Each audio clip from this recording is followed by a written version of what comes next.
If you like my videos, please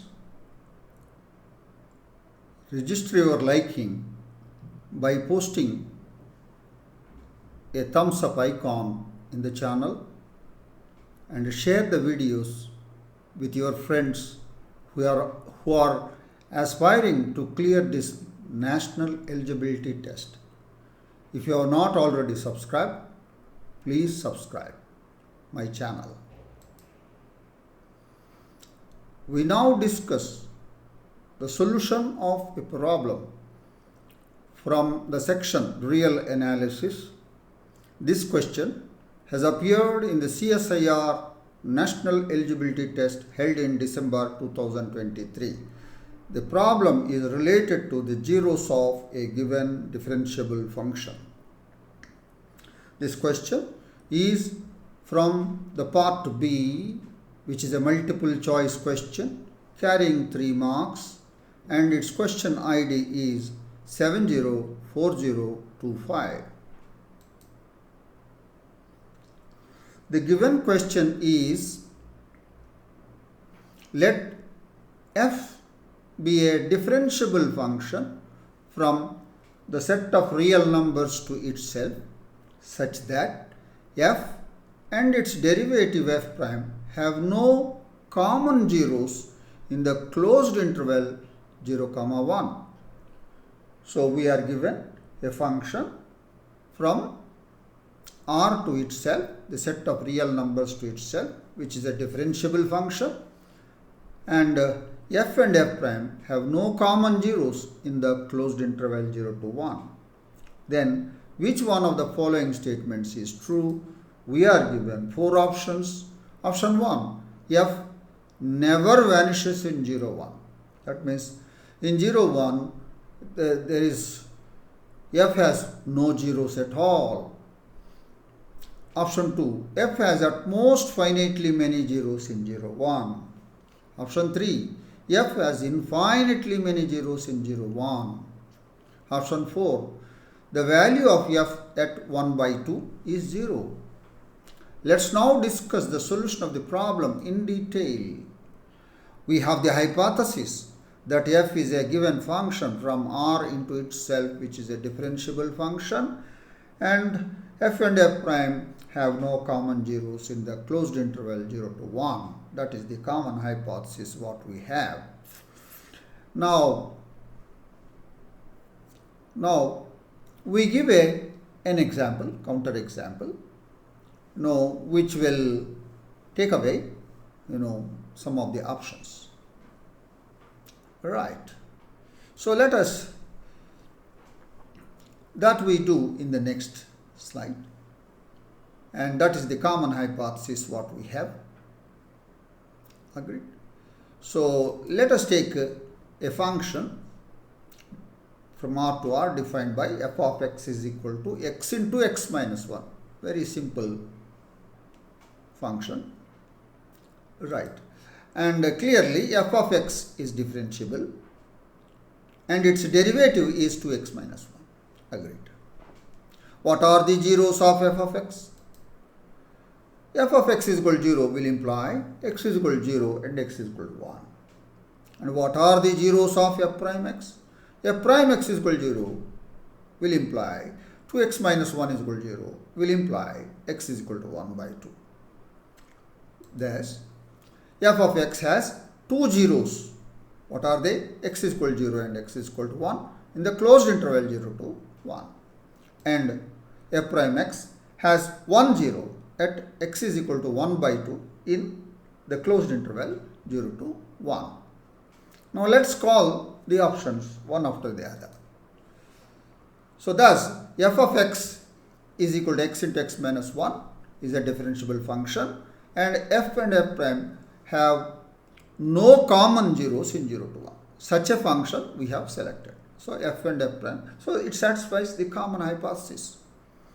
So he is a right candidate for us to discuss the options. Right. Option 1. F never vanishes in 0, 1. Option 3. F has infinitely many zeros in 0, 1.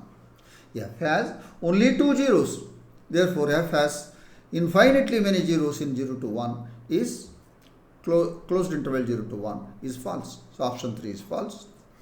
And f never vanishes in 0, 1 is also false because it has two zeros in 0, 1. X is equal to 0, x is equal to 1. Two zeros are there in 0 to 1. So, option 1 is not true because f vanishes at 2 points, namely x is equal to 0 and x is equal to 1 in the closed interval 0 to 1. Option 3 is also not true since f vanishes only at 2 points, not at infinitely many points. So, therefore, option 3 is not true. Right. Now, we go for option 4. Yeah, the value of f at 1 by 2 is 0. This is also false. Why? Because take 1 by 2, x is equal to 1 by 2 and substitute in f of x. So, 1 by 2 into 1 by 2 minus 1. So, 1 by 2 into minus 1 by 2, that is minus 1 by 4, which is not equal to 0. Therefore, this is also false. So, option 4 is not true since the value of f at 1 by 2 is 1 by 2 into 1 by 2 minus 1, that is minus 1 by 4, that is not equal to 0. So, option 1 is not true, 3 is not true, 4 is not true. Therefore, the leftover option, option 2 must be true. So, the answer to this question is option 2 is true. What is option 2? F has at most finitely many zeros in 0, 1. So, that must be true. In the given hypothesis, f is a differentiable function R to R and f prime have no common zeros in 0 to 1 in the closed interval 0 to 1, then f has at most finitely many zeros in the closed interval 0 to 1. That is a result which can be established. So, for the answer we have arrived, therefore, the question is over. But our students will ask, sir, how this is true? So, please give us the proof of that one.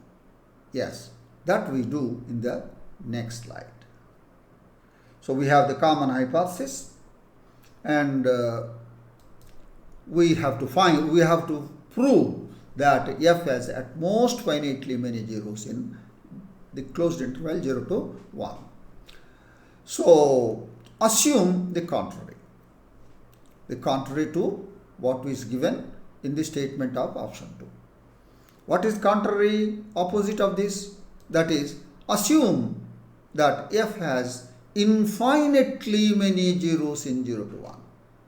The opposite of this statement given in option 2 is f has infinitely many zeros in the closed interval 0 to 1.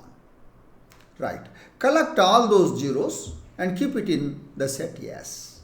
So, this S will be a subset of 0 to 1. S is what? S is the set of all zeros of f in the interval 0 to 1. So, S is a subset and S is infinite. So, S is an infinite subset of 0 to 1. What is 0 to 1? Is a closed and bounded interval. Therefore, it is closed and bounded and it is compact. And we can use the Bolzano-Weierstrass theorem for sets. Right. Let S be the set of all those x belongs to the closed interval 0 to 1 such that f of x is equal to 0. So, S consists of the zeros of f in the interval 0 to 1, and by our assumption f has infinitely many zeros, therefore, S is an infinite subset of 0 to 1. Now, S is a bounded infinite subset of 0 to 1. Right. Why it is bounded? The closed in this interval 0 to 1 itself is bounded and S is a subset of it, therefore, it is bounded. And it is infinite subset of. So, now we apply Bolzano-Weierstrass theorem for sets. S has a limit point, say alpha is equal to, alpha belongs to the closed interval 0 to 1. When you have S has a limit point, alpha belongs to 0 to 1, there exists a sequence xn, n is equal to 1 to infinity in S that converges to alpha. This follows from the limit point. So there exists a sequence xn, n is equal to 1 to infinity in S, that converges to alpha. That is, there exists a sequence xn, n is equal to 1 to infinity. What are they? They are the zeros of f. That is, f of xn is equal to 0 for all n belongs to n, and xn converges to alpha, means limit n tends to infinity of xn is equal to alpha. Now, what is f? F is differentiable and every differentiable function is continuous. Therefore, f is continuous. So now use the continuous criteria for the function f. So since f is continuous, as f is differentiable, by sequential continuity, limit n tends to infinity of xn is equal to alpha will imply limit n tends to infinity of f of xn is equal to f of alpha. But what is f of xn? For each n belongs to n, this is 0. Limit n tends to infinity of g. So all these are, this is a sequence of zeros only. Sequence where every term is 0. So therefore it tends to 0. So f of alpha is equal to 0. Since f of xn is 0 for all n belongs to n. So thus f of alpha is 0 for some alpha belongs to the closed interval 0 to 1, where alpha is the point of convergence of the sequence of zeros that we have found in the closed and bounded closed interval 0 to 1. Now, what about f prime, the derivative? So we will now talk about the derivative of f at alpha. So now f prime alpha is equal to limit x tends to alpha of f of x minus f of alpha by x minus alpha. And f of alpha is already 0, we have already seen. So limit x tends to alpha of f of x by x minus alpha. So whenever x tends to alpha, f of x by x minus alpha you have to consider. Xn tends to alpha as n tends to alpha, infinity.